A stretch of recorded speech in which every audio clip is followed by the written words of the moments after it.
All right, so I saw on AutoZone a tool for helping you remove heater hoses, and it was a tool that had an end like that and a 45, and another end on the opposite end with a 45, and it was 5/8 and 3/4 inch, and I thought, well, it was $25.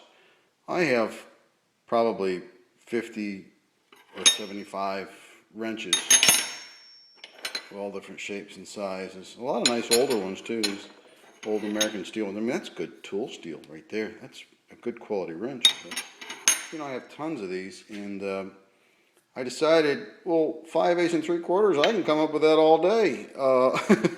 Wrenches. So what I ended up doing was getting a double-sided wrench like that, and I just heated it up with the torch and bent it.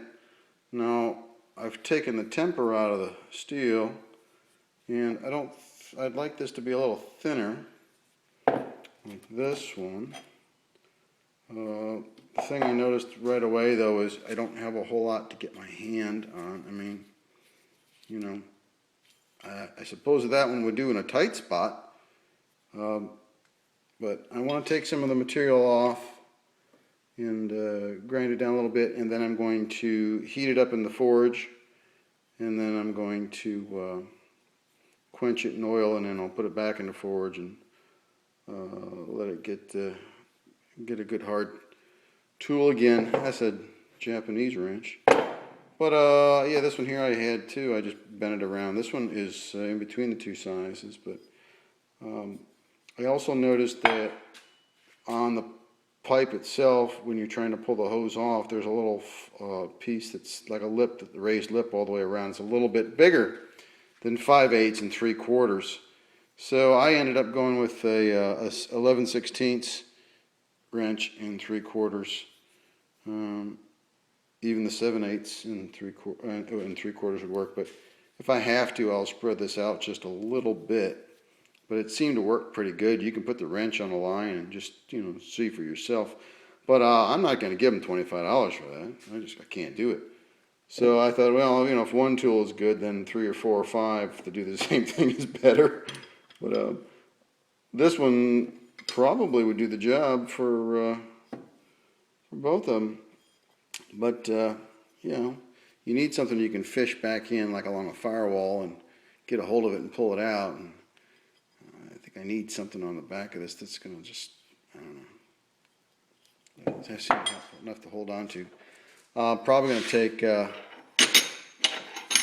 and make 2 separate tools instead of make the one tool. Lop the end off the wrench, and then turn this end up, and then make just one,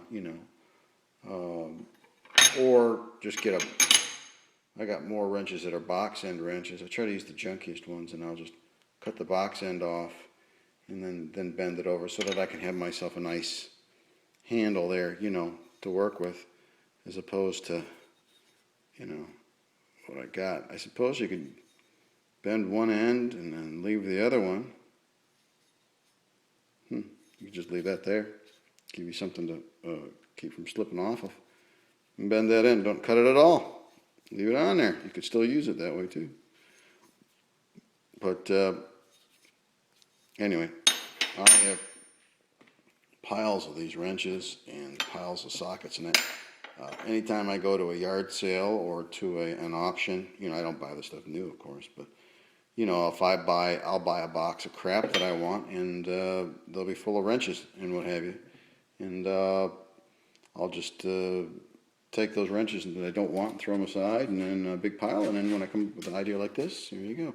So this is again, it was supposed to be 5/8 and 3/4, but I went with the 11/16 and 3/4, and that's you fit that over the hose, and then you use it to pull back on to pop it off of the hose and away from the firewall. So there you go.